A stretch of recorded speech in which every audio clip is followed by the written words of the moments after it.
minuto y estaba con un problema de conexión. Pero bueno, voy a tratar de condensar los textos más importantes de cada unidad. La unidad 7 solamente tiene 2 textos, así que esta probablemente la miramos por arriba. Y bueno, cualquier cosa, si hay algún texto que les hayan dicho en un teórico o en un práctico que son más importantes, me lo van dejando en el chat, me van levantando la mano y vemos ese texto en particular.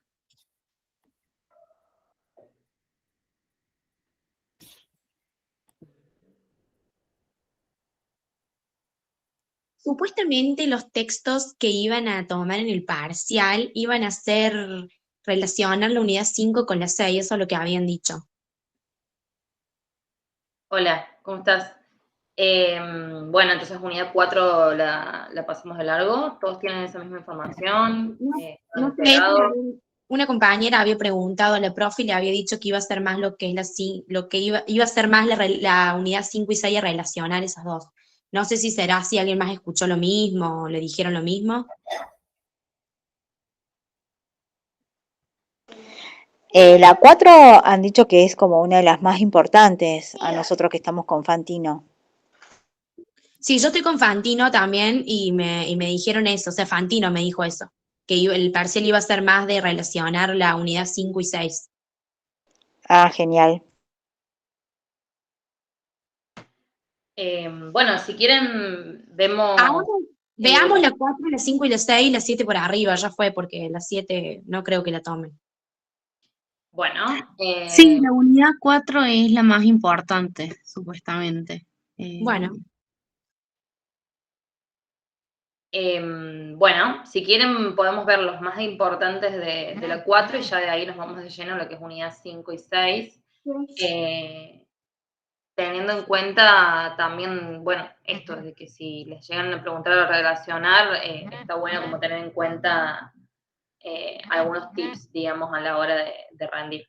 Yo no sé si sabían, pero ustedes en el programa, voy a ver si se los puedo compartir ahora, tienen una lista de cada unidad con los autores y también tienen un breve resumen de qué se trata esa unidad. Eso es muy importante y es un machete legal que ustedes pueden tener a la hora de rendir, que es súper útil, porque ahí les va diciendo, por ejemplo, en el caso no es importante ahora, pero en la unidad 1 les dice, bueno, en la unidad 1 vamos a ver rasgos biológicos, sociales y culturales del fenómeno adolescente. Así pasa con todas las unidades. Entonces, eso está buenísimo, sobre todo a la hora que vayan a rendir el final, para que ustedes también tengan en cuenta qué se trata cada unidad y puedan organizar sobre todo el contenido. Yo generalmente me enfoco en los textos que tienen en común todos los programas. Yo sé que desde 2019 en adelante están los textos de Loce Fiorini y de Ribarri, pero los que se mantienen, por ejemplo, dentro de la unidad 4 como más relevantes son Palacini y Cao, que son textos de lo que es el proceso identitario durante la adolescencia. Y también para que se ubiquen temporalmente dentro de la materia de que se trata, digamos, esta unidad 4, es la unidad que se enfoca dentro de la adolescencia media. El programa está organizado adolescencia temprana, unidad 3, adolescencia media, unidad 4, y adolescencia tardía en unidad 5. Posteriormente, ya vamos a tener unidad 6, que explica cómo atraviesan todos los fenómenos culturales a lo que es la etapa adolescente, y la unidad 7, que son más bien recursos legislativos alrededor de lo que es la etapa adolescente. Entonces, para que lo tengan en cuenta, si por ejemplo les llegan a tomar en el parcial unidad 5, relación a unidad 5 y 6, ya van a saber que, listo, es adolescencia tardía vinculada a lo que es el contexto sociocultural. disculpa, ahí dicen que este año lo de Cao no entra, que entra lo de Hornstein, pero otro texto que no está en el libro, lo pasaron por el ABP al texto. Bueno, tengan en cuenta que no va a ser un repaso súper exhaustivo, punto por punto, ni autor por autor de lo que entre, porque si no es imposible. Más que nada por cuestiones de tiempo y cuestiones de contenido, esto es más bien general y para que ustedes se lleven tanto la idea de cómo hay que estudiar esta materia como las ideas principales de este autor. En ese caso, entonces, si no entra CAO, vamos a ir con Rotes, Hohenstein y Palacini, y ya ahí nos vamos a ir a unidad 5 y 6. Bueno, entonces, repasando esta organización que tiene el programa, sabiendo entonces de que vamos a tener más bien enfocado lo que es la unidad tardía, la adolescencia tardía y lo que es la unidad 6 de fenómenos socioculturales, empezamos con esta unidad 4, que a mi criterio, como había dicho otra compañera, me parece que es una de las más importantes. Generalmente en el final se enfocan dentro de lo que es unidad 3 y 4, ya la unidad 5 y 6 son un poco más accesibles.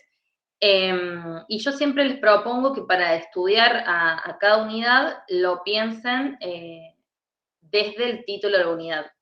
En este caso, la unidad 4 se llama el reordenamiento de las identificaciones de la adolescencia, justamente porque los autores de toda la materia, a lo largo del programa, explican de que durante la adolescencia media es cuando las diferentes significaciones y las diferentes subjetividades que fue tomando el adolescente se van a acomodar en esta adolescencia media, en esta subetapa que es la adolescencia media, que es esta unidad 4. Entonces, si nosotros tuviéramos que explicar por qué la unidad 4 se llama el reordenamiento de las identificaciones en la adolescencia, podemos tomar principalmente a Rotes Hohenstein, me parece que es una de las autoras más importantes de esta unidad, y luego a Palacin. En un principio, Rotes Hohenstein da una definición de qué es la identidad, y explica que la identidad está conformada por similitudes y diferencias que nos separan o nos alejan de los otros, y está determinada por cada momento histórico y contexto donde se expresa. Estas similitudes y diferencias con los otros, ella hace especial hincapié en que nos acercan o nos alejan de determinados grupos, y en base a eso es que vamos a ir generando también lo que es una identidad más bien colectiva. Y también recalca esto de que está determinado por cada momento histórico y cada contexto, debido a que no siempre las identidades se pueden expresar en cualquier momento histórico, en cualquier contexto. Por ejemplo, lo que es la lucha colectiva que hay alrededor de lo que es la identidad de género es más bien una lucha colectiva de la actualidad, del contexto histórico y momento cultural que estamos atravesando ahora, y que anteriormente no se podía dar, no podíamos tener una identidad de género que fuera de X forma en un contexto histórico, por ejemplo, del siglo XIX. Entonces, teniendo en cuenta eso, es que ella hace esta salvedad y dice que está determinado por cada momento histórico y contexto donde se expresa. Esto lo pueden pensar en rasgos físicos, en todo lo que tenga que ver con diversidad, ya sea diversidad de género, ya sea diversidad vocacional.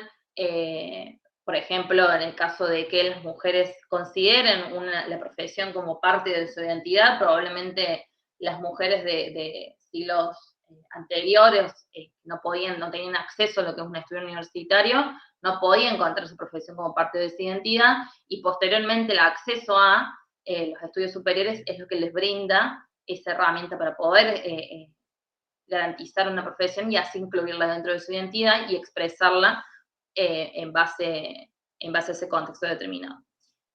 Esto de similitudes y diferencias también es muy importante, sobre todo por esto, porque va a ir formando diferentes grupos y va a ir formando diferentes colectivos que ya vamos a ver que durante la adolescencia el grupo de pares es muy relevante y es casi normativo de que el adolescente tenga un grupo de pares del cual sostenerse en el momento de salir del exogamia. Posteriormente, cada uno de los textos yo los voy a ir explicando, voy a ir dando un breve repaso de cada uno de los textos de acuerdo a los subtítulos que tiene en el texto. El segundo subtítulo se llama Cuerpo Físico, y es cuando Rotes Hohenstein hace especial hincapié en la importancia que tiene el cuerpo físico para lo que es el desarrollo de la identidad. Sabemos que en la unidad 3 vemos todos los cambios puberales y cómo todos esos cambios físicos que llegan de forma rápida, que llegan de forma apresurada, producen en el sujeto una desestabilización y que demora, si se quiere, un tiempo en acomodarse nuevamente, en incorporar todos esos cambios y en hacer ese nuevo cuerpo, su propio cuerpo nuevamente. Entonces, nos dice que el cuerpo físico va a ser en conjunto con el esquema corporal el sostén de la identidad. Eso también es importante saber la diferencia entre qué es cuerpo físico y qué es esquema corporal. El cuerpo físico va a ser el que nosotros vemos en el espejo, el cuerpo físico de carne y hueso. Y el esquema corporal va a ser aquella representación psíquica que nosotros tenemos de nuestro propio cuerpo. El esquema corporal puede o no estar de la mano con el cuerpo físico. Y ahí es muy importante hacer esa salvedad porque va a depender de cómo el adolescente atravesó los cambios de la pubertad. Por ejemplo, en un caso extremo, en las enfermedades, por ejemplo, de los trastornos por alimenticios, hay una desestabilización entre lo que es el cuerpo físico y el esquema corporal. Probablemente la persona se ve de X talle o se ve de X manera, cuando en realidad no es así. Eso tiene que estar equilibrado o de forma estable al momento de pasar a lo que sería el segundo desafío de esta adolescencia, que es la identidad. Entonces, el cuerpo físico en conjunto con el esquema corporal van a formar el sostén de la identidad. A través del sentimiento de sí y de la autoestima, este se afianza. El sentimiento de sí y la autoestima que se construye en la adolescencia, también es importante aclararlo, es una autoestima que se construye a través de la mirada de los otros, se construye a través de la retroalimentación de los otros. Entonces, otros autores en la unidad anterior tenían autores que mencionan de que si el adolescente tiene un grupo de pares que lo retroalimenta positivamente acerca de sus características físicas, va a tener una autoestima positiva, mientras que si tiene un entorno o vínculos que lo retroalimentan de forma negativa, su autoestima va a ser negativa. Esa autoestima es parte de este esquema corporal que tiene que ir de la mano con el cuerpo físico para lo que es el desarrollo de la identidad.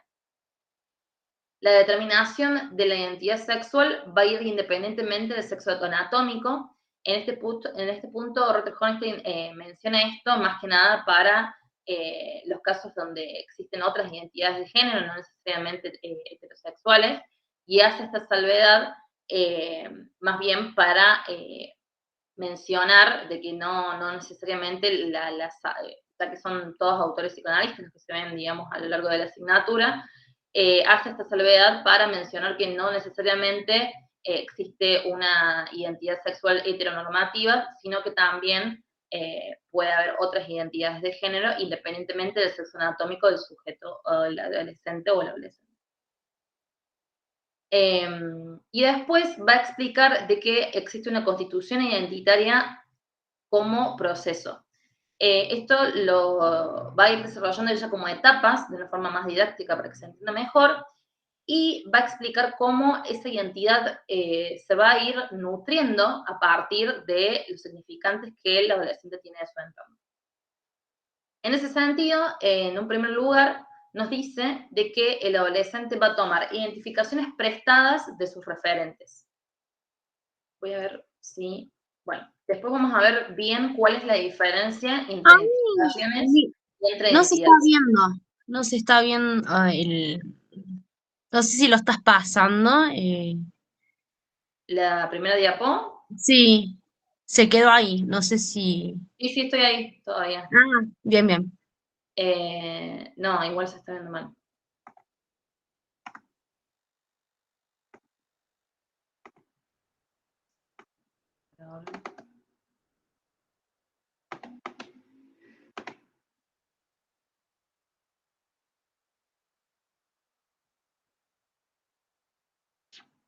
Ahí están viendo lo que es el texto. ¿O todavía Sí, está? ahí sí se ve. Ahí está. Bien. Bueno, entonces ahora estamos en esta parte donde menciona la constitución identitaria como proceso. En esta partecita. Entonces, el autor propone que pensemos a lo que es la construcción de la identidad como un proceso. En ese proceso, el primer paso o la primera etapa es cuando el adolescente toma identificaciones prestadas de sus referentes. Ya vamos a ver en la diapositiva que sigue cuál es la diferencia entre identificación e identidad, pero principalmente la diferencia es en relación a la utilidad que tiene para el adolescente. Ya vamos a ver que las identificaciones son algo mucho más temporal, es algo mucho más pasajero, mientras que la identidad es lo que el adolescente está construyendo de forma más estable. Esas identificaciones prestadas que va a tomar de sus referentes van a ser identificaciones principalmente de su grupo de pares, que son sus principales referentes. Recordemos que ya a esta altura el adolescente salió de lo que es el núcleo familiar hacia lo que es una exogamia, y sus principales referentes dejan de ser los padres para comenzar a ser el grupo de pares. En un segundo lugar, a partir de esas identificaciones prestadas que toman de sus referentes, es que el adolescente va a atravesar lo que es el proceso de rol de espejo, que ahí va de acuerdo a las identificaciones que tomó prestadas inicialmente, va a recibir valoraciones de parte de sus amigos. Ese rol de espejo van a ser sus pares quienes lo van a tener, y van a ser los encargados de valorar de manera positiva o negativa de acuerdo a de acuerdo a lo que piensen, y teniendo siempre en cuenta esto que decíamos anteriormente, de que la autoestima va a depender de esa retroalimentación que le proveen sus pares. En un tercer lugar, a partir de esa valoración positiva o negativa, es que el adolescente va a decidir si esas identificaciones las va a dejar permanentemente su identidad o no, y a partir de ello, si las deja de manera permanente, va a decidir adecuarlas y transformarlas para que pertenezcan a su identidad. Y en el caso de que decida, en el caso de haber recibido valoraciones negativas, probablemente en este trabajo de metabolización va a ser cuando ya las descarte definitivamente. Ejemplos de esto hay un montón, para que lo bajemos un poco más a tierra. Cuando un adolescente se tiñe el pelo de color porque el mejor amigo hizo lo mismo, y después otros amiguitos le dicen que no, que queda horrible, que parece cualquier cosa, bueno, ahí es cuando sucede esta identificación prestada, que posteriormente pasa por el espejo de parte de los otros pares, y en el trabajo de metabolización es cuando el adolescente va a decidir si permanecer con esa identificación o no, que bueno, que generalmente de acuerdo va a depender 100% de esa valoración positiva o negativa. Así como puede pasar con rasgos físicos, también pasa con patrones de conducta, o también pasa con diferentes modalidades o formas en las cuales el adolescente se va a ir vinculando durante esta etapa. Bien, entonces tenemos qué es la identidad, por qué es importante este cuerpo físico como sostén, y posteriormente la identidad como proceso. En los últimos dos subtítulos, Rotter Honesten va a hablar, en primer lugar, acerca del mundo filtrado, donde nos explica de que la madre actúa como portavoz durante la adolescencia. Esto quiere decir que la madre es la encargada de filtrar toda la información que proviene desde el exterior para el adolescente. El adolescente nunca lo recibe, o al menos ahora, ya con la globalización y con los celulares y internet, el acceso a internet ya no es tan así, pero al menos antes, la madre es la encargada de filtrar la información que recibía ese adolescente. Y de acuerdo a ese rol tan importante, se presentaba un tipo de violencia secundaria o el tipo de violencia de interpretación. El tipo de violencia secundaria va a ser aquella violencia que es más bien normativa y que es necesaria, donde la madre decide filtrar información que considera que va a resguardar la seguridad de su hijo, o que más bien no lo va a desestabilizar de una forma disruptiva. Por ejemplo, en el caso de guerras, en el caso de ahora de elecciones o cuestiones que el adolescente no va a entender en su magnitud, y que tampoco va a entender por qué eso lo afecta, digamos. En ese primer momento, esa violencia secundaria es necesaria, y la madre debe ejercer ese rol. En un segundo momento, ya cuando esa violencia secundaria pasa a ser una violencia de interpretación, es cuando ya el adolescente es un adolescente tardío, que ya tiene su identidad conformada y que ya sabe o puede elegir desde qué fuentes de información de qué fuentes de información recurre, o de qué fuentes de información quiere acceder. La madre aún así todavía ejerce ese filtro o ejerce esa molestia en relación a qué puede qué información puede acceder el adolescente. Ahí ya Rottenholstein nos dice de que no es normativo, de que no es recomendable, sobre todo porque ya comienza a interferir en cómo el adolescente está accediendo a lo que es el mundo exterior, y ya sabemos que ya en este punto los padres dejan de tener esa significación tan importante. Y por último, nos va a explicar cuál es la diferencia entre identidad e identificación. Nos va a decir que la identidad refiere al reconocimiento de sí, que es cambiante con el tiempo. Esto es muy importante porque generalmente tendemos a creer que la identidad es la que conformamos durante esta adolescencia como el gran logro de la adolescencia, pero la realidad es que esa identidad que logramos en la adolescencia se va a ir mutando a lo largo de que pasemos las diferentes etapas evolutivas. Y luego la etapa y después tenemos lo que es la identificación, que refiere a aquellos significantes y representaciones adquiridas por los referentes.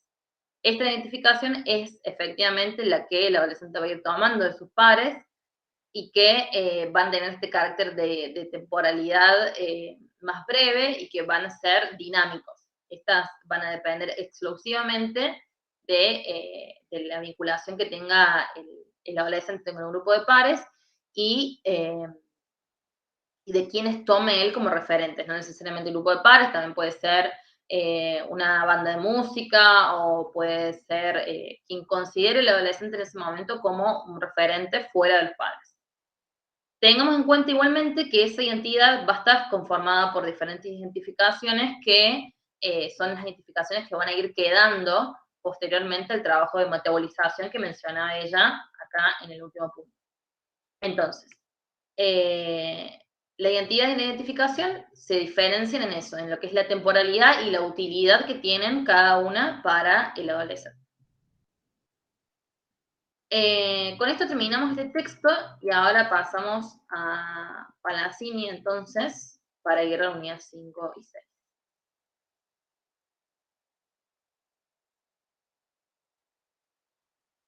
¿Están viendo bien la presentación?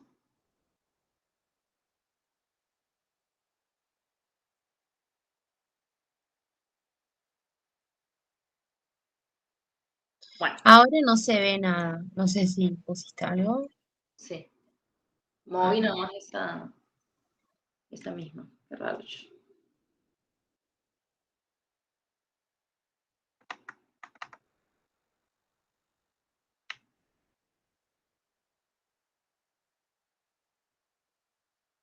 Ahora sí. Buenísimo. Bueno, entonces, Palazzini comienza el texto hablando de esta importancia que tiene el cuerpo para lo que es la constitución de la identidad. En esto está de acuerdo con Rottenholstein cuando entiende a lo que es la identidad asociada a lo que es el cuerpo, lo que es este sostén. Entonces, en el primer subtítulo, que se llama Adolescencia ligada a un emergente somático, Palazzini nos explica de que el crecimiento corporal conlleva capacidad reproductiva y posibilita el desarrollo de los caracteres sexuales. En este sentido, Palazzini le da una vuelta de rosca más y explica de que gracias a ese desarrollo corporal es que el adolescente ya comienza a desarrollar la posibilidad de la capacidad reproductiva, comienza a estar la posibilidad de que ese adolescente sea padre o sea madre, y gracias a eso es que surge el proyecto de vida. Es por primera vez cuando el adolescente puede llegar a ser padre o madre y se comienzan a trasladar lo que son los roles generacionales. En el caso de que esto suceda, el padre del adolescente va a dejar de ser padre para comenzar a ser abuelo, va a ser el adolescente el padre, y ese nuevo hijo va a ser el que posteriormente ocupará el rol del adolescente.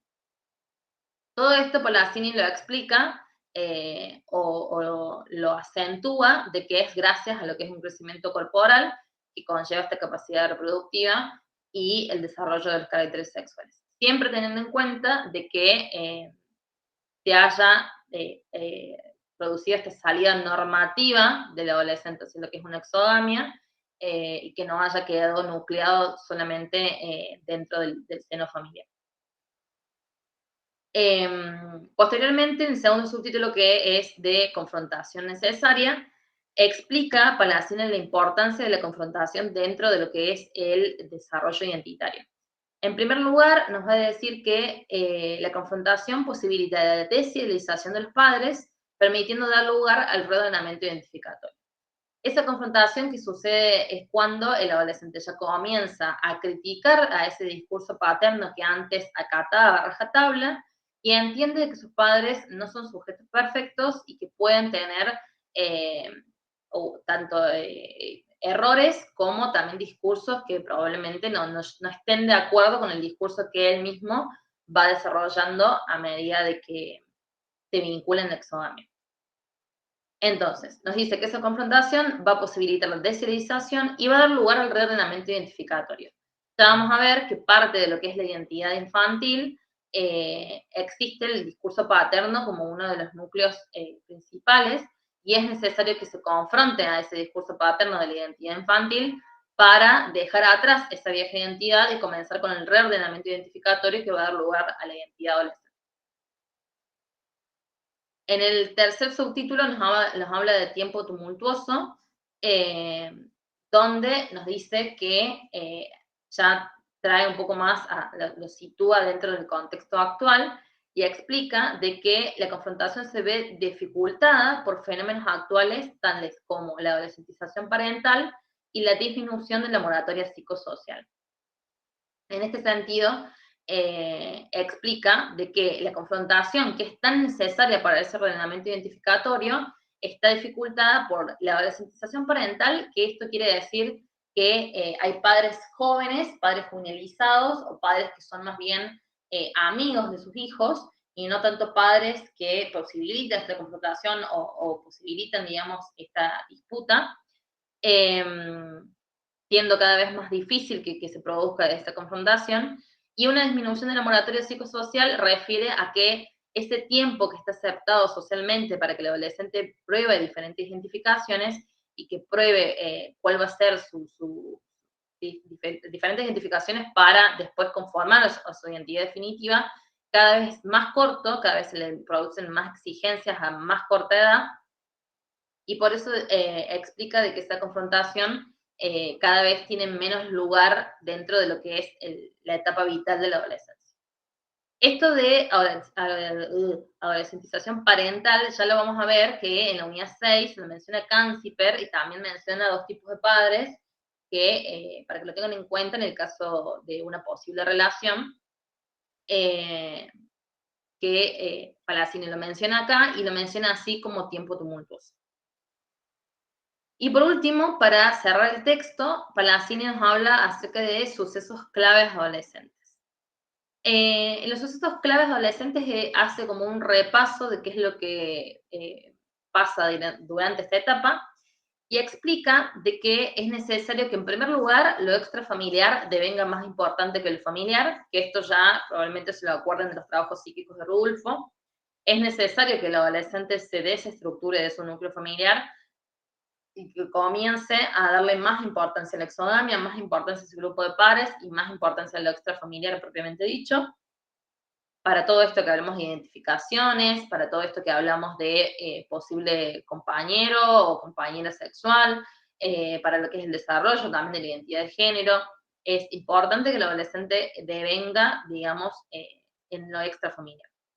En segundo lugar, nos dice que es importante que el medio aporte oportunidades mediante la moratoria psicosocial. Esto quiere decir que el medio sociocultural o el contexto posibilite que esa moratoria psicosocial siga existiendo, que no se los llenen de exigencias a los adolescentes o no se los llene de lecciones importantes o lecciones a largo plazo cuando, por ejemplo, están atravesando el secundario, sino que más bien se los deje ir probando diferentes identificaciones para que ellos mismos puedan asegurarse qué es lo que más desean. Y en un tercer lugar nos dice que es importante que se realice el trabajo psíquico necesario para introyectar al yo adulto. Este trabajo psíquico necesario es el mismo trabajo psíquico que también menciona Rudolfo en la unidad 2, que es importante de parte del adolescente para introyectar el yo adulto. Dentro de las tareas que se tienen que hacer para introyectar este yo adulto está todos esos trabajos psíquicos que menciona Rudolfo, que básicamente el resumen va a ser desestructurar a lo que es el yo infantil para estructurar el nuevo yo adulto, dejar atrás el discurso paterno para darle más importancia al nuevo grupo de pares, a estos nuevos referentes, y priorizar lo que es la salida del exogamia. Entonces, tenemos estos 4 subtítulos. El primero está relacionado con lo que dijo Rotter Honigstein en el texto anterior. El segundo nos explica la importancia de lo que es la confrontación. Esto es muy importante porque también lo vamos a ver en la unidad 6, que muchos autores lo mencionan como relevante. En tercer lugar, explica por qué la confrontación está siendo dificultada. Y por último, nos da un resumen de sucesos claves que deben suceder en la adolescencia. Bueno, vamos a pasar entonces a unidad 5.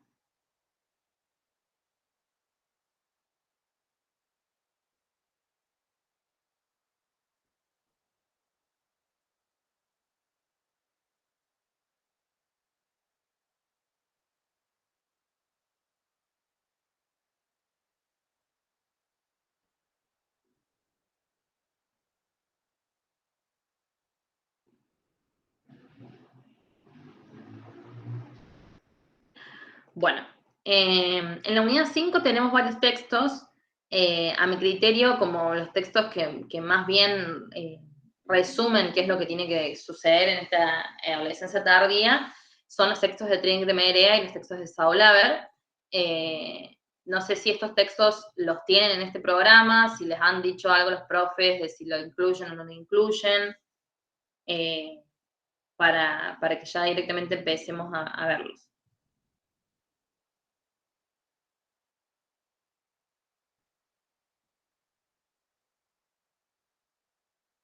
Esta unidad 5 se llama En búsqueda del sentido de la vida, que tiene que ver con esto que mencionábamos anteriormente, que ya en esta etapa tardía, en la adolescencia tardía, comienza lo que es la elección vocacional, comienza lo que es la elección de pareja. Si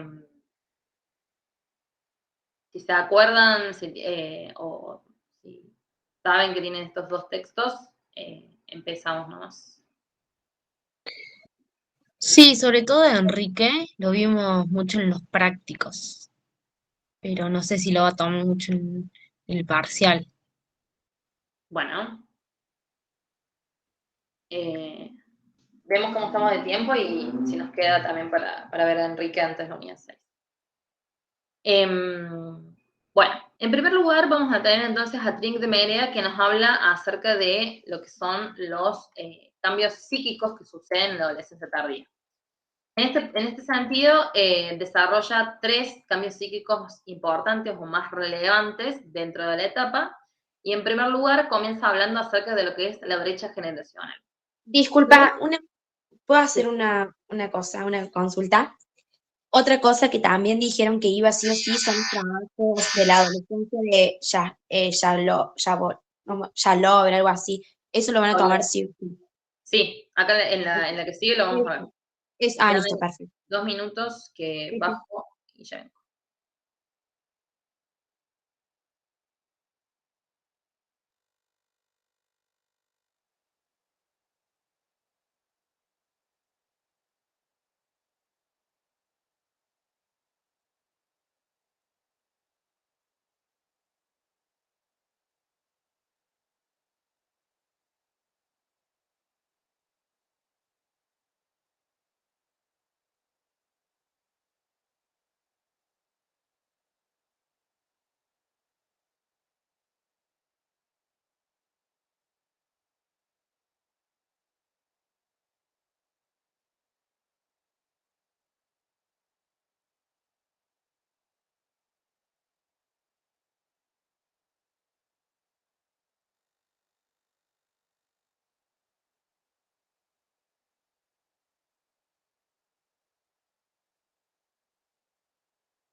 No se cortó.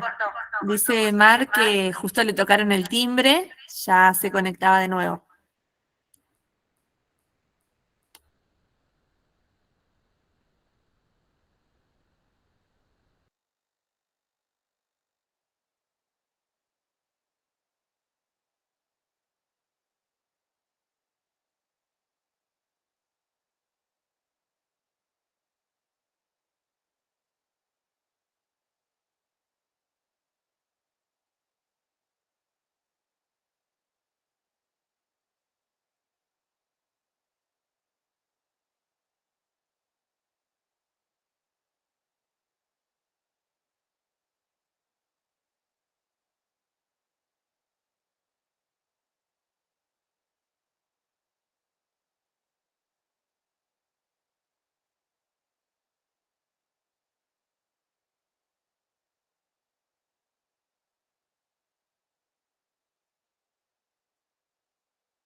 Acá estoy.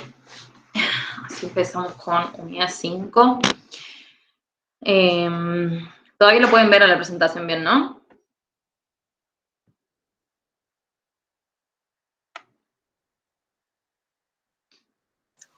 Sí, se ve. Bueno.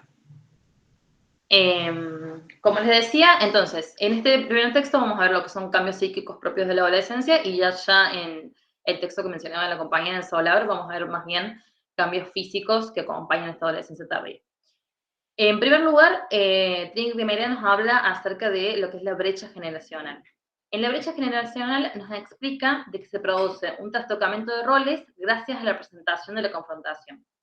Ahí de nuevo podemos ver, relacionar, junto con lo que mencionaba Palacini, la importancia de esta confrontación dentro del proceso identitario. Ese trastocamiento de roles, gracias a ese trastocamiento de roles, es lo que mencionaba anteriormente Palacini con esa posibilidad que surge de parte del adolescente de ser padres. Y esa confrontación es la que también menciona como importante para lo que es el proceso identitario. Entonces, ¿qué nos dice Trinity Meira? Que en el caso de que esta confrontación no se posibilite, el joven buscará los límites en el exterior.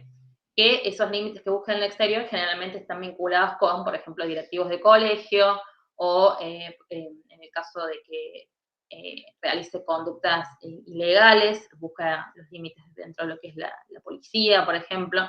Y por eso es que es importante que esa confrontación se dé dentro de lo que es el núcleo familiar. En segundo lugar, nos va a decir que otro cambio psíquico que se acontece en esta adolescencia tardía es el conflicto edípico. Ese conflicto edípico tiene que ver con que, debido a que la plenitud genital se permite en la adolescencia, también se relaciona o se desarrolla lo que es un yo pletórico. Ese yo pletórico tiene que ver con un yo pleno que le permite al adolescente forjar el adulto que desea. En ese sentido, incluso se desarrollan las condiciones afectivas necesarias para la paternidad. Entonces, en esa conflictividad edípica vamos a tener una plenitud genital, que esa plenitud genital va a estar posibilitada gracias a lo que es el desarrollo de los caracteres sexuales que se vieron en la unidad 3, y van a estar acompañadas de este yo pleno, que va a ser este yo necesario en la adolescencia tardía, porque además de lo que es estas condiciones afectivas necesarias para la paternidad, también ese yo debe ser pleno para que pueda realizar la identidad vocacional que considere y que crea que esa identidad vocacional efectivamente puede ser forjada, se encuentre más bien motivado a lo que es el desarrollo de una futura profesión. Entonces, un yo pleno que le va a permitir al adulto, al forjar el adulto que desee, incluso el adulto que condiciones efectivas necesarias para paternidad. Tengan en cuenta que esto también se vincula con lo que vimos en el texto anterior que hablaba Palacini. Y después, para terminar este texto, Trinity Meira nos va a hablar acerca de lo que es la identidad sexual. La identidad sexual nos va a decir que en el periodo de la adolescencia se asume completamente originaria. Esto quiere decir que nosotros tenemos dos sexualidades en la vida, según lo que es la teoría psicoanalítica, lo que es la sexualidad infantil y lo que es la sexualidad adulta, y que ambas se diferencian de acuerdo a lo que es el objeto de amor y lo que es la forma de satisfacción. Dentro de lo que es la infancia, nosotros tenemos un objeto de amor incestuoso y la forma de satisfacción generalmente es una forma de satisfacción oral dentro de lo que es la actividad del mamar. Mientras que en la segunda etapa, en esta segunda sexualidad en la vida, ya vamos a tener un objeto de amor exogámico y una forma de satisfacción que va a ser plenamente genital. Esa segunda sexualidad en la vida es necesaria, se asume completamente al final de esta adolescencia tardía. Nos dice entonces, esto le permitirá una psicosexualidad estable que se acoplará con un proyecto de vida. Para que todo lo que vimos acerca del desarrollo de caracteres sexuales, acerca de esta posibilidad de que el adolescente sea padre, acerca de estas condiciones necesarias para el desarrollo de la paternidad, todo eso va a suceder solamente si se produce esta asunción o esta consolidación de la identidad sexual originaria en la adolescencia. Entonces, tenemos brecha generacional, conflictiva edípica y identidad sexual. Pasamos a Sauer, entonces, que es un poquito más largo, que nos habla acerca de los trabajos psíquicos de la adolescencia tardía. En primer lugar, Sauer nos menciona que el psiquismo adolescente es un psiquismo abierto, incompleto y en transformación hasta lograr el pasaje a la adultez. Esto que veníamos diciendo anteriormente, esa identidad que se forma durante la adolescencia siempre va a estar en constante transformación y va a estar en constante enriquecimiento durante todo el periodo adolescente, de la cual el adolescente va a ir tomando identificaciones y diferentes significaciones de parte de sus referentes claves. Por eso es abierto, incompleto y en transformación. No se ve la diapo. Quedó en Trinity de Merea. Uy, me odian. El mito ahí. Voy a compartir la ventana completa. Ahí se veía.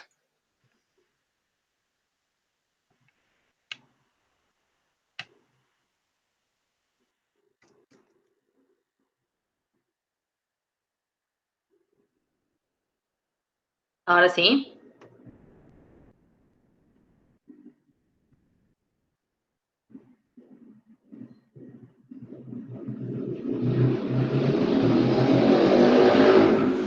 Bueno, entonces, a partir de esta introducción que hace el autor, va a pasar a una serie de recomendaciones que él da sobre lo que es la clínica adolescente, sobre cómo debemos pensar el trabajo con adolescentes.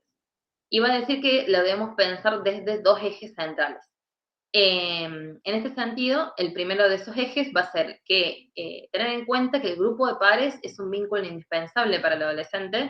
Esto que mencionábamos anteriormente van a ser esos principales referentes para el joven. Y el segundo eje es que la adolescencia es un tiempo cronológico y que solamente la debemos entender como una etapa vital. En este sentido, es una recomendación para no patologizar las posibles conductas que el adolescente tenga durante esta etapa. No porque el adolescente, por ejemplo, tuvo una conducta de vandalismo, significa que a largo plazo va a desarrollar una conducta antisocial o lo que fuera, sino que debemos entenderlas dentro de esa etapa vital y no patologizarlas. A partir entonces de estas dos recomendaciones es que va a empezar con lo que son las tareas o trabajos de la adolescencia tardía. En un primer lugar, nos explica que existe la adquisición del pensamiento abstracto. La adquisición del pensamiento abstracto es aquella adquisición de un tipo de pensamiento mucho más complejo y que está atravesado por los tipos de pensamiento que nosotros tuvimos antes en la vida. Entonces, nos dice que atravesado por la concretización y adquirida la simbolización, se incorporan ambas funciones y se crea una realidad simbólica para vivir. En este sentido, hay que hacer como un mini repaso y tener en cuenta de que nosotros durante la infancia tenemos un pensamiento más concreto, un pensamiento más bien tangible, dirigido a objetos presentes, mientras que posteriormente, a medida de que vamos creciendo, vamos desarrollando lo que es la simbolización y ya no es necesario que esos objetos concretos estén presentes, sino que podemos tener la representación imaginaria en nuestra mente, esa representación imaginaria en la mente que nos permite simbolizarlo. Combinando estas dos funciones es que se va a crear una realidad simbólica para vivir. No es, en esto lo aclaro siempre porque generalmente queda como mal, no es que nosotros dejamos atrás la concretización y solamente vivimos en una realidad simbólica, sino que es ambas combinadas, ambos tipos de pensamiento combinados que se utilizan desde la adolescencia tardía en adelante. La segunda tarea o trabajo psíquico es la realización de la salida exogámica. La realización de la salida exogámica es clave para el adolescente, esto ya lo vimos en textos anteriores, y nos dice que la salida del núcleo familiar va a ser clave para el adolescente y este se apoyará en un grupo de pares para que gradualmente consolide la dependencia adulta. Entonces, lo que veíamos anteriormente, todo esto lo pueden ir relacionando entre textos e incluso lo pueden ir relacionando con los trabajos psíquicos de Rodulfo, para que también al momento de ustedes de desarrollarlo en el parcial, las docentes vean de que ustedes están manejando la lógica que tiene el programa entero de la materia. Entonces, esta salida exogámica es lo que mencionamos anteriormente, es necesaria que el adolescente deje atrás esa endogamia familiar, que salga la exogamia, y que sus padres dejen de ser sus principales referentes para que lo comiencen a ser su grupo de pares, y eso también va a ser solamente posibilitado si estos padres permiten la confrontación o posibilitan la confrontación. En tercer lugar, tenemos lo que es la elección del objeto sexual, donde Sauer nos explica de que la sexualidad va a depender de 3 pilares claves. Nos dice que la elección de lo que es la sexualidad va a depender de la elección de objeto sexual, de la asunción de género y del placer en el acto sexual. La elección del objeto sexual es esto que mencionábamos anteriormente, va a tener que ser un objeto sexual sí o sí exogámico, ya no va a poder ser más un objeto sexual incestuoso.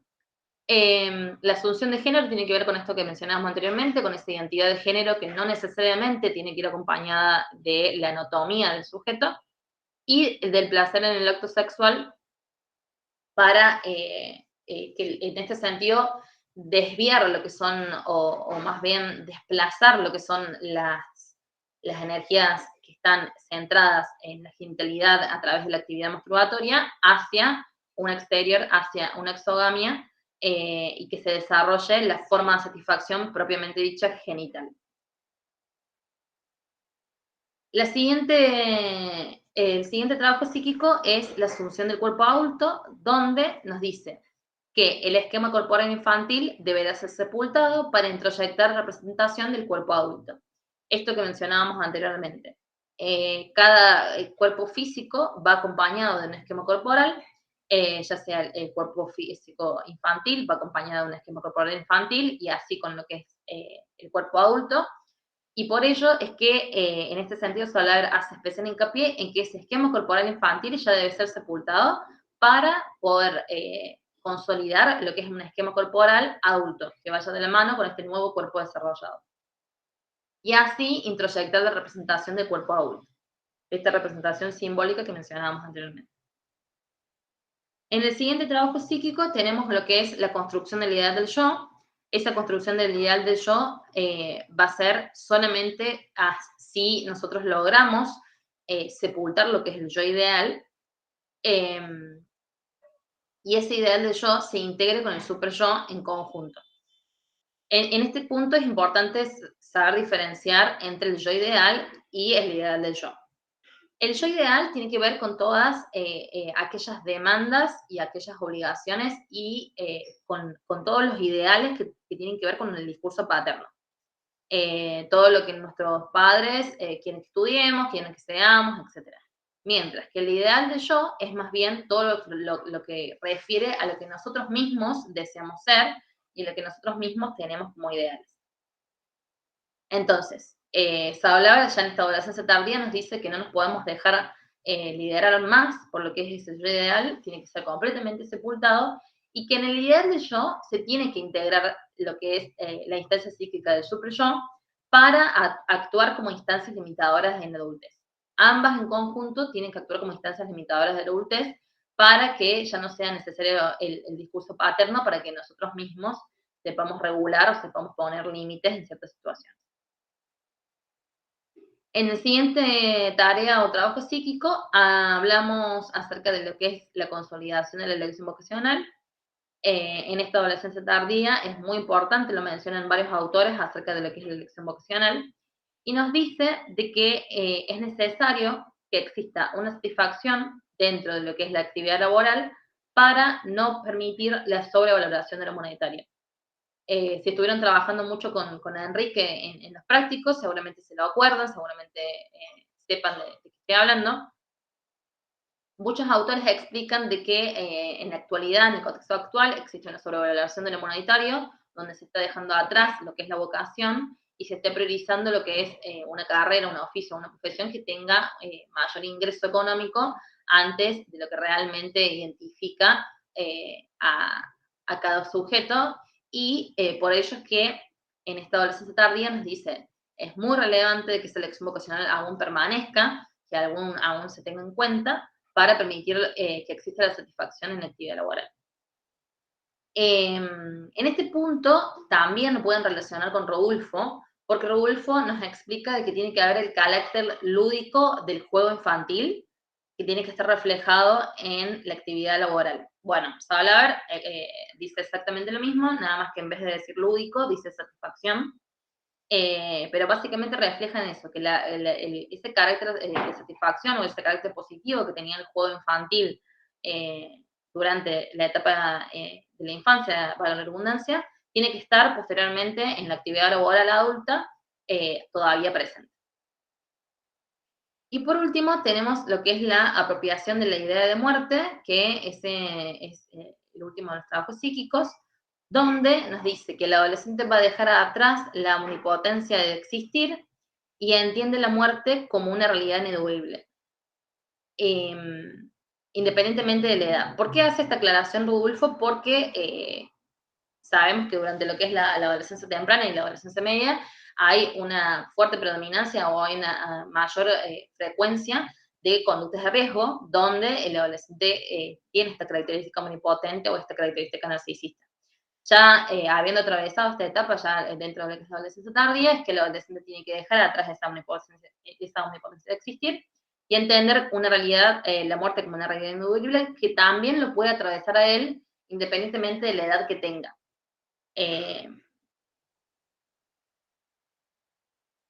Bueno, estos serían, entonces tenemos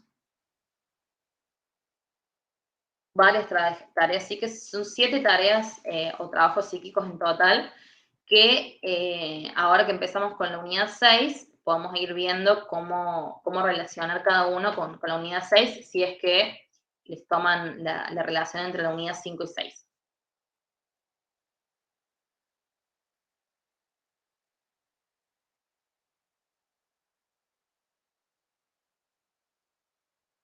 No sé si todavía están viendo la pantalla, sí. Bien.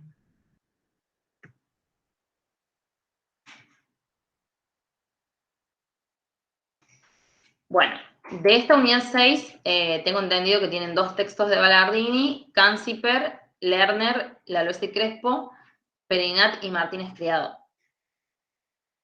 Generalmente priorizan los textos de Ballardini y de Canciper, pero por supuesto si saben otra recomendación del práctico o lo que fuere, me lo avisan. Entonces, esta unidad 6 se llama El adolescente y el mundo sociocultural actual. Vemos que ya cerrando las 3 subetapas que estábamos viendo en las unidades anteriores, comenzamos a ver cómo el adolescente está atravesado por lo que es el contexto y el momento sociohistórico actual. En primer lugar, vamos a tener lo que es el texto de Ballardini, que este es uno de los primeros textos que estaban en los programas anteriores, que hablan acerca de la globalización y el nuevo siglo. Entonces, el autor se enfoca dentro de los diferentes cambios que hubo producto de la globalización. En primer lugar, nos dice que en estos tiempos de cambios podemos ver cambios en el mercado de trabajo. Esos cambios en el mercado de trabajo tienen que ver con esto que veíamos en Sauer respecto a elecciones vocacionales enfocadas en lo monetario. Ya no existen tanto elecciones vocacionales que estén enfocadas dentro de lo que es la identidad vocacional. De la mano con esos cambios del mercado laboral es que hay una generación de conocimiento ligada al mundo productivo. Esto mismo que decíamos anteriormente. No sé si quieren que se los vaya escribiendo, pero me parece que no. ¿Sí puedo? Ah, sí. Entonces, estos dos van con el trabajo psíquico de Sauer de lo vocacional.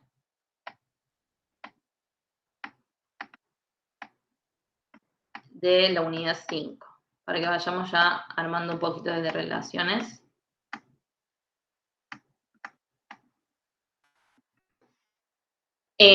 Luego nos dice de que los medios de comunicación son agentes privilegiados de socialización. En este sentido, explica de que antes esos agentes privilegiados de socialización eran nuestros referentes principales, como es el grupo de pares, eran nuestros vínculos más inmediatos.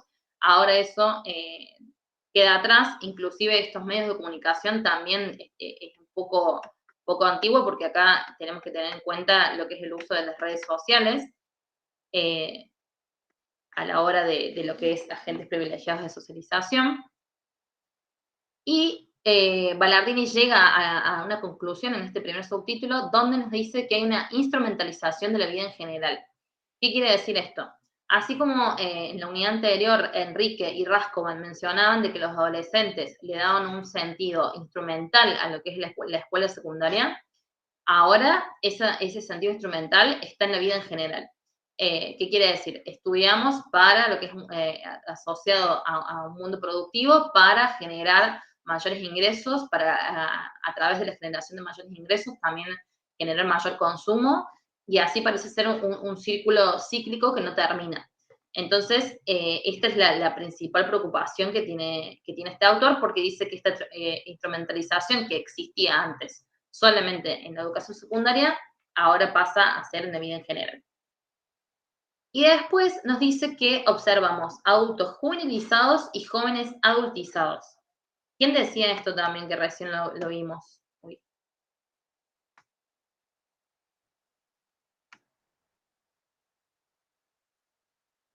¿Quién hablaba de esos padres juvenilizados que no ponían límites, que no posibilitaban la confrontación? Palazzini. Palazzini, que lo tenemos en la unidad 4, entonces acá tenemos otra relación más.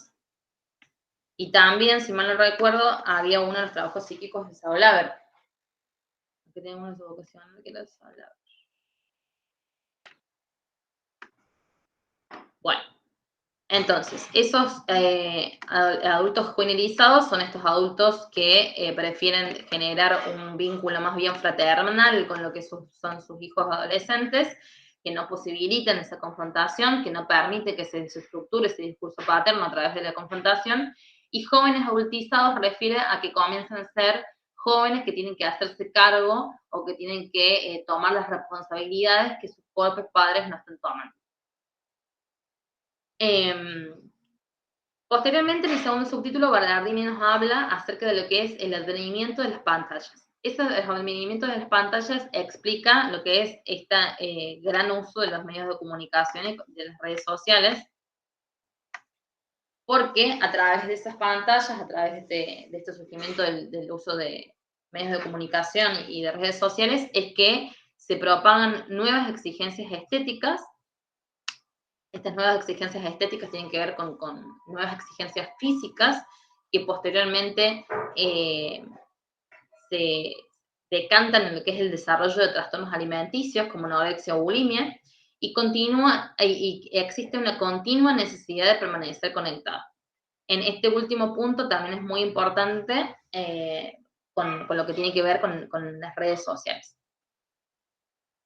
Entonces, esas nuevas exigencias estéticas que antes probablemente se propagaban solamente a través de lo que son los medios de comunicación o a través de un programa particular de moda, ahora también están dentro de lo que son las redes sociales. Ahora también hay diferentes referentes dentro de las redes sociales que proponen cánones de belleza inexistentes o cánones de belleza inalcanzables, y que es por eso que se produce un creciente desarrollo de trastornos alimenticios como la anorexia y la bulimia. Este es el primer texto de Ballardini. Como ven, es un texto bien cortito, pero que también podemos relacionar con las unidades anteriores. Así que vamos a pasar a la unidad, al texto que sigue de él.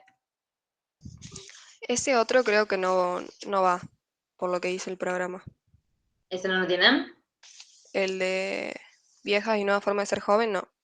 Bueno, pasamos a Canciper entonces. Bien, Canciper nos va a mencionar algo que él menciona también en su texto de la unidad 2, y va a comenzar hablando de la importancia de la confrontación. La importancia de la confrontación y por qué. Porque nos dice de que es necesaria para la salida edípica, que esto lo vimos recién con Trinidad de Merea en la unidad 5, cuando vimos lo que es conflictiva edípica. Y nos vuelve a desarrollar lo mismo que dice este autor. es importante para lo que es la salida edípica, para lo que es la plasmación de la identidad, y es una operación necesaria y angustiante para ambos del vínculo. Estos dos puntos también tienen que ver con la unidad 5, con lo que es Saula. A ver. Estoy escribiendo como puedo con esto porque no estaría siendo muy fácil.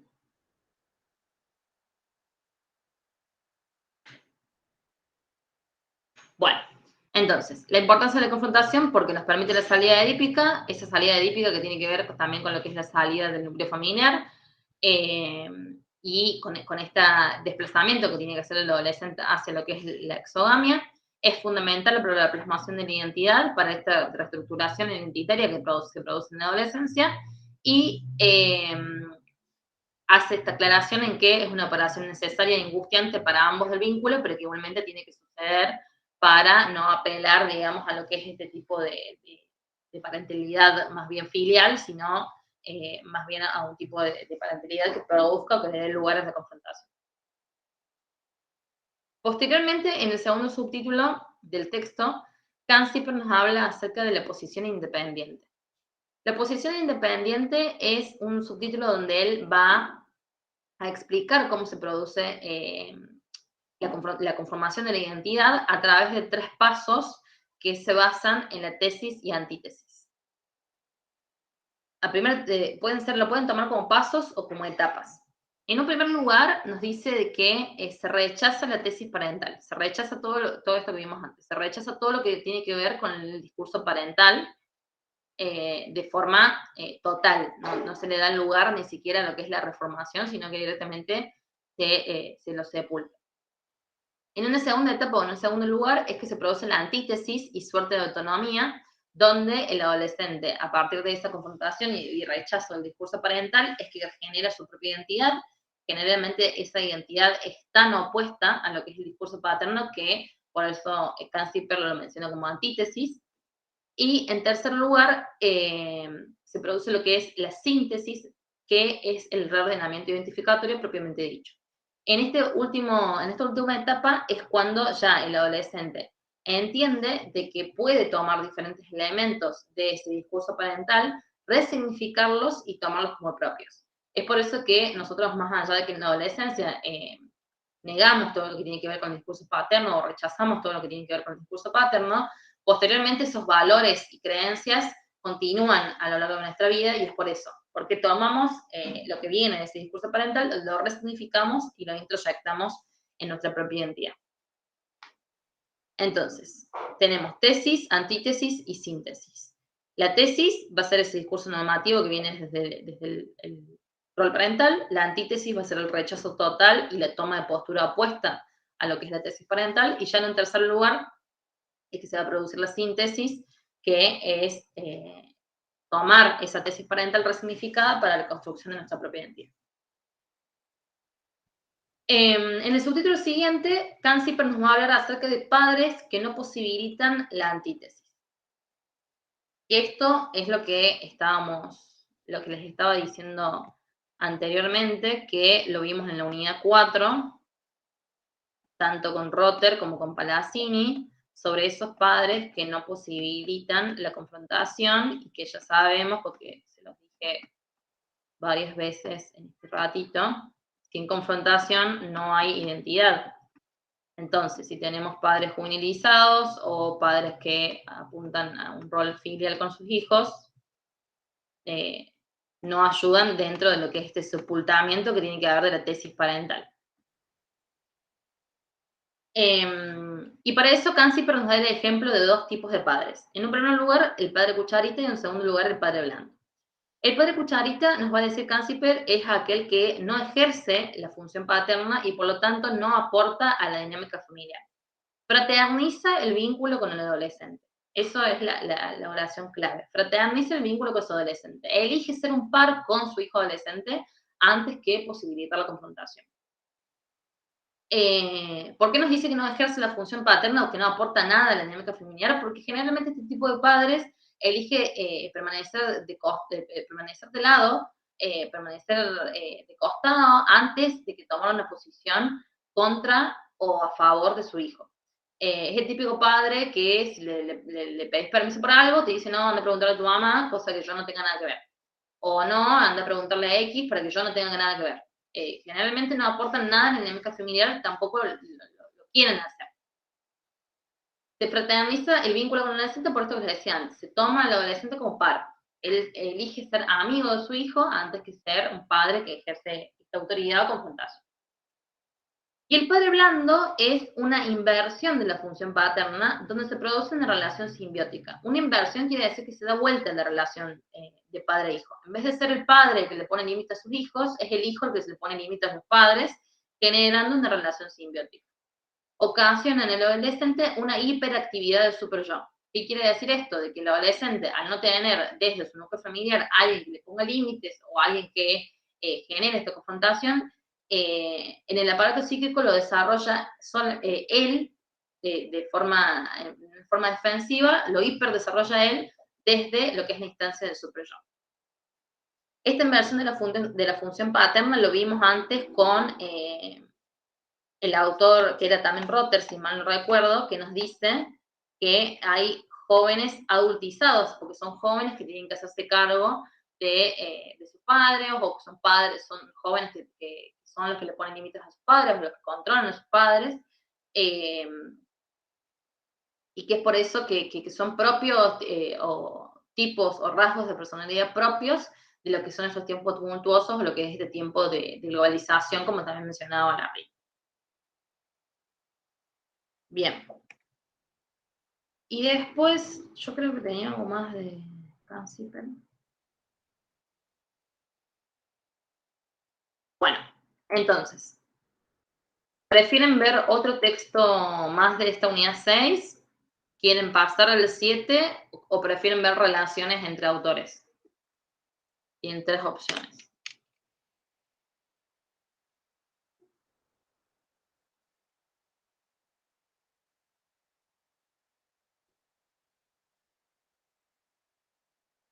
O cortamos acá, esa también es otra opción.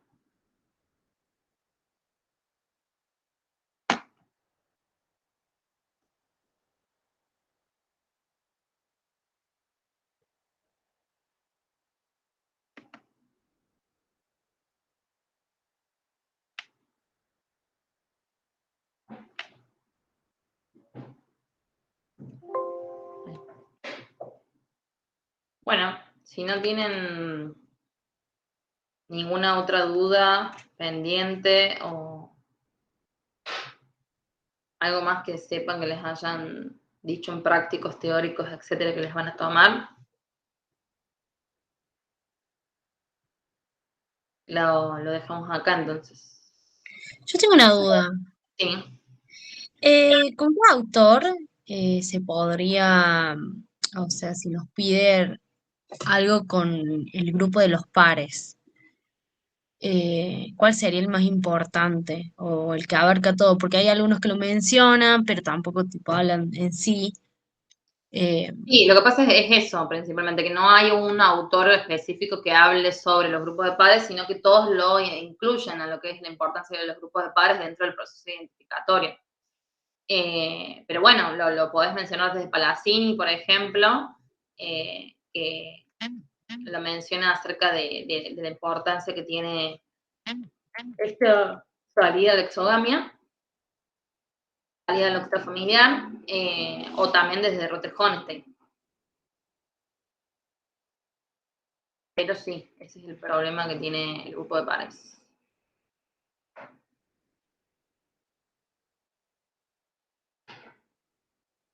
Y Olaver también lo menciona en el segundo trabajo psíquico, con la realización de la salida exogámica. Incluso es positivo de que menciones como que varios autores lo dicen, porque significa que leíste, digamos, varios autores o que tenés un manejo del programa, así que está bueno también que lo respondas desde varios. Genial. Igual ahí en el chat están sacándose dudas. Ah, el chat se está haciendo ahora, perdón. Ahora sí. Palazzini, Honstein. Canva, unidad 4.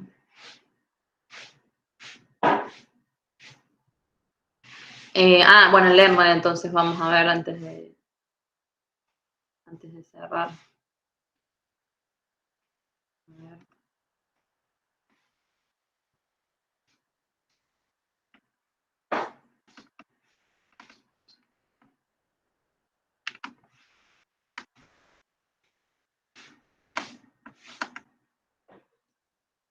Vamos con el Lerner entonces.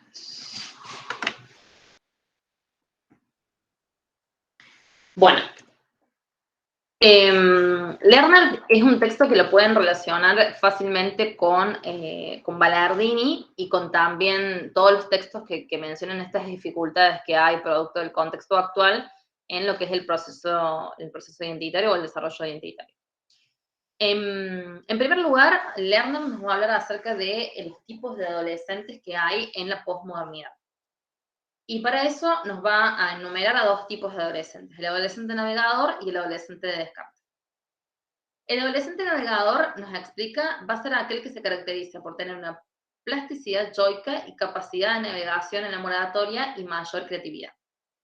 Mientras que el adolescente de descarte va a ser aquel que, a pesar de que el contexto le posibilite libertad, no sabe manejarla debido a que posee mecanismos yoicos rígidos.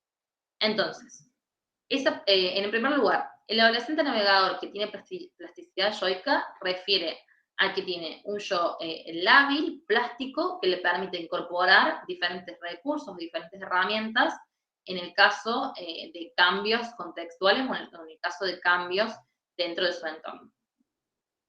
Por eso es que también tiene esta capacidad de navegación dentro de lo que es su moratoria, aprovecha lo que es esa moratoria psicosocial y prueba diferentes identificaciones que luego tomará o no para su identidad, y por eso es que también deviene en lo que es una mayor creatividad.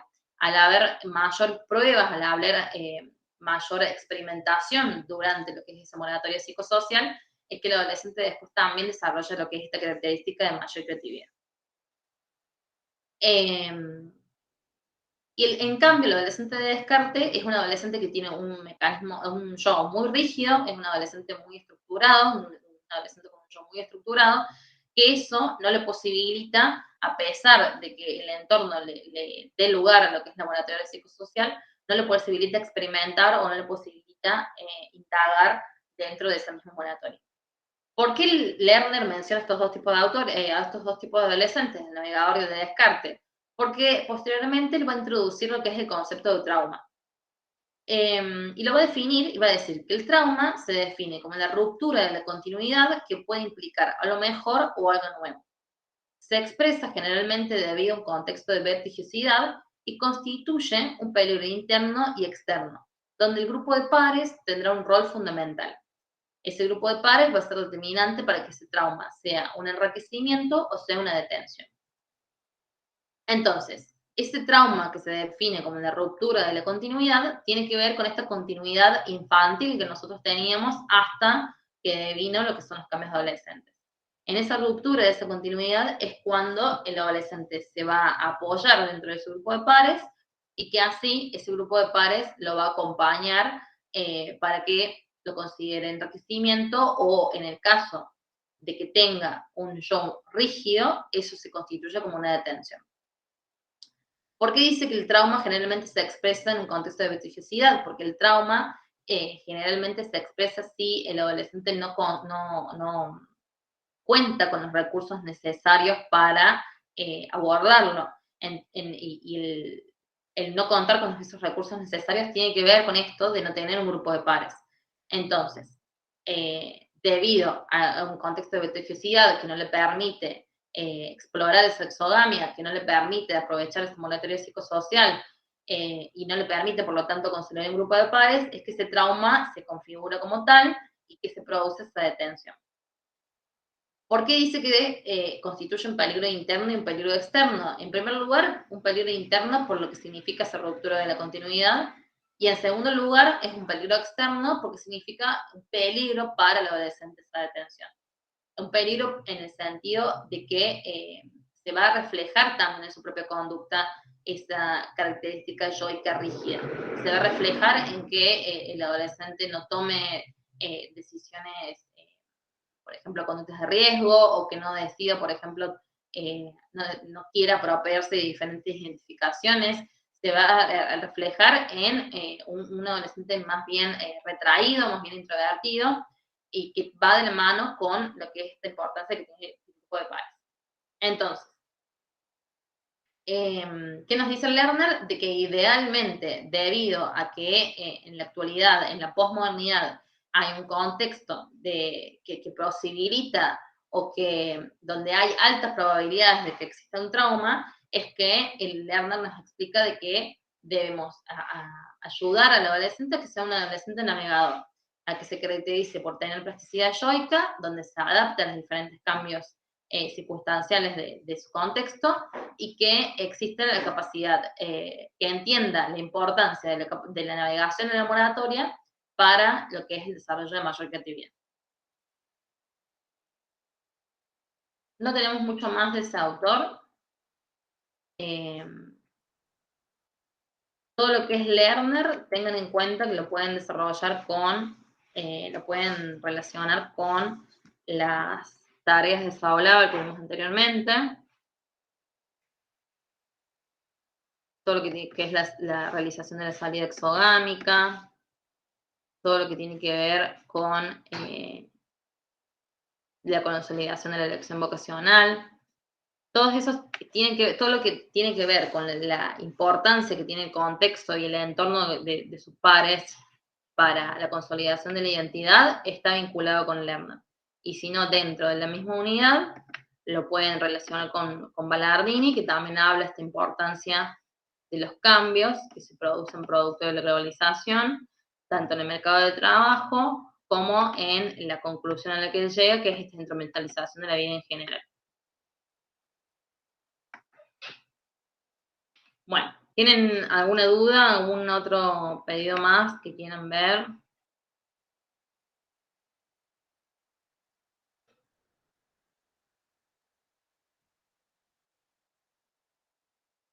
Algo que les haya quedado sin...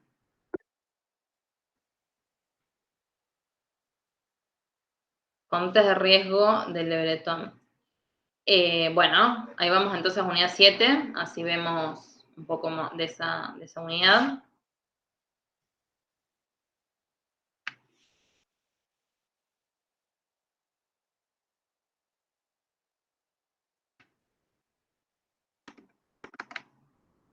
Antes de ir a unidad 7, contexto respecto a lo que es trabajo de metabolización. La metabolización tiene que ver con cómo nosotros vamos a incorporar esa identificación que tomamos prestada de un referente significativo. Esa identificación que tomamos prestada nunca va a ser reflejada en nosotros mismos de forma directa, sino que nosotros la vamos a metabolizar, la vamos a adaptar y modificar para poder incluir dentro de nuestra identidad.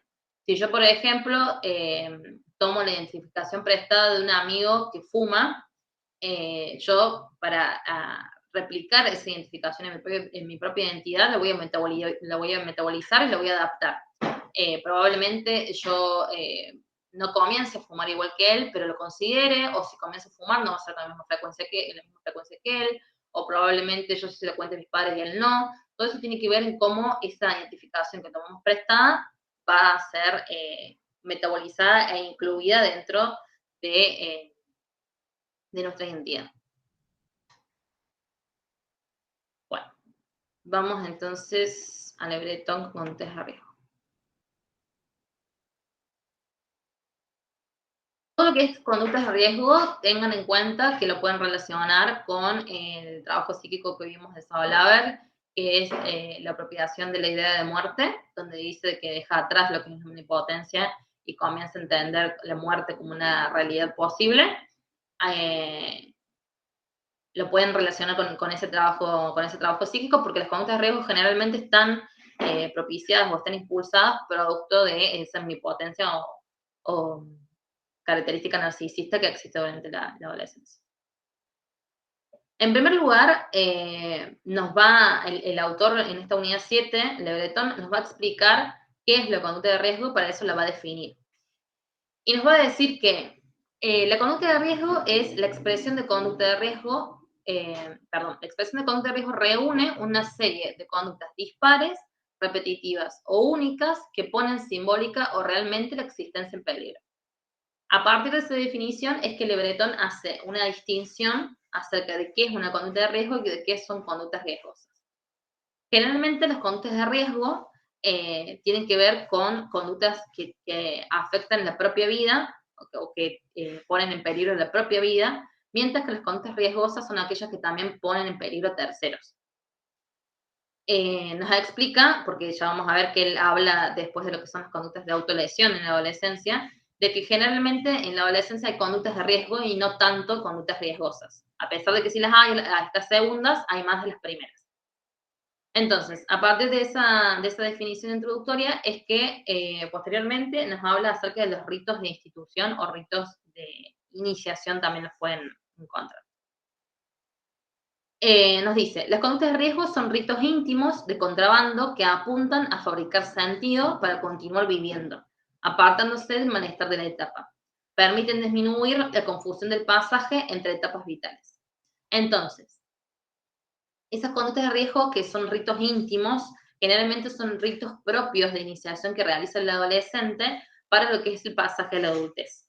Fabrican sentido en la forma en que le permiten al adolescente tener un porqué vivir o un propósito de ser.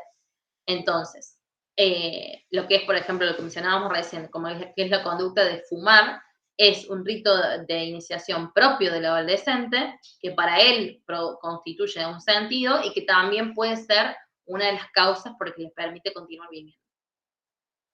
Eso, por ejemplo, lo aparta del malestar de la etapa.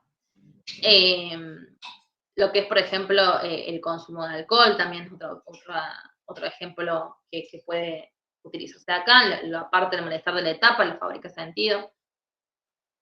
Y principalmente estos ritos de iniciación, estos ritos de institución, la principal cualidad que tienen es que le permiten disminuir la confusión del pasaje entre etapas vitales. Es decir, si yo estoy realizando este rito en particular, es porque definitivamente voy hacia lo que es la adultez y no estoy en este gris que hay entre la infancia y la adultez, que, bueno, posteriormente se conceptualizó o se teorizó como etapa adolescente. Y por último, en este texto tenemos lo que es el subtítulo de Pasaje confuso, donde Le Breton nos habla acerca de la moratoria psicosocial. Esa moratoria psicosocial inicialmente es un concepto de Erikson, que ustedes creo que lo ven en la unidad 1, si mal no recuerdo. Y Le Breton nos habla de que va a ser muy beneficiosa para que el joven deje atrás la omnipotencia de la etapa y comience a establecerse socialmente. ¿Qué quiere decir esto? Que esa moratoria psicosocial no solamente la encerremos dentro de lo que es la prueba de diferentes conductas de riesgo, dentro de lo que es la prueba de diferentes identificaciones, sino que también la tomemos como una prueba para lo que va a ser posteriormente nuestro rol social en la adultez. Entonces, por ejemplo, en esta moratoria psicosocial, lo que es una conducta típica, digamos, dentro de lo que es el pasaje a la adultez, podría ser una pasantía. Ahí nosotros ya estamos probando en X trabajo o en X rol qué significa trabajar de esta forma o esta profesión o este rol y considerarse así socialmente. Esa es una prueba que se realiza durante la moratoria psicosocial. A su vez, generalmente esas pruebas es que van a ir acompañadas de diferentes tareas o diferentes responsabilidades que van a inevitablemente dejar atrás la omnipotencia. Y también nos dice Le Breton, es importante la presencia del holding, que lo va a proteger en el exterior. El holding, esto lo definen varios autores, algunos autores lo mencionan como más bien un soporte en español sería, que tiene que ver con una persona o un vínculo significativo e inmediato que sea adulto, que ya tenga una identidad conformada y que se encargue de ayudar al adolescente o de sostener al adolescente en el exterior en el caso de que estas pruebas de lo que es el rol adulto salgan mal. Entonces, por ejemplo, el autor acá ejemplifica con lo que es una hermana mayor, con lo que es una tía, donde nos dice de que la presencia de esos adultos con una identidad conformada le van a permitir al adolescente mayor confianza para lo que es la salida al exterior, y que también van a constituir un fuerte sostén en el caso de que las cosas en el exterior o salgan mal o se sienta completamente inundado por esos estímulos del adolescente. Entonces, tenemos conductas de riesgo, lo que son los ritos de institución o ritos de iniciación que se posibilitan gracias a esas conductas de riesgo, y ya en un último momento, lo que es el pasaje confuso, que nos habla acerca de la importancia de la moratoria y del holding. Estos 3 subtítulos los pueden pensar como progresivos. En realidad están así desarrollados por algo. O sea, el autor en un primer momento nos dice qué es una conducta de riesgo, posteriormente nos dice para qué sirve esa conducta de riesgo, y en un último momento porque esas conductas de riesgo, a pesar de que tienen que estar presentes, no es recomendable tampoco de que existan durante toda la vida, sino que en algún momento el joven deje atrás esa omnipotencia de la etapa y comience a establecerse socialmente. Eso sería todo con Le Breton. Después tengo textos de ministerio que tengo entendido que no van, y de Wasserman, que son textos también que hablan acerca de estos conductas de riesgo y de la importancia de que el adolescente pueda probar cuál va a ser su rol social posteriormente. Y bueno, un poquito más de lo mismo que nos mencionaba Le Breton. Bueno, ahora sí los dejo porque a las 6 tengo que dar otra clase, así que les deseo muchos éxitos para mañana. Y cualquier cosa me consultan. Ay, justo me está diciendo. Muchísimas gracias, Mar. Soy yo.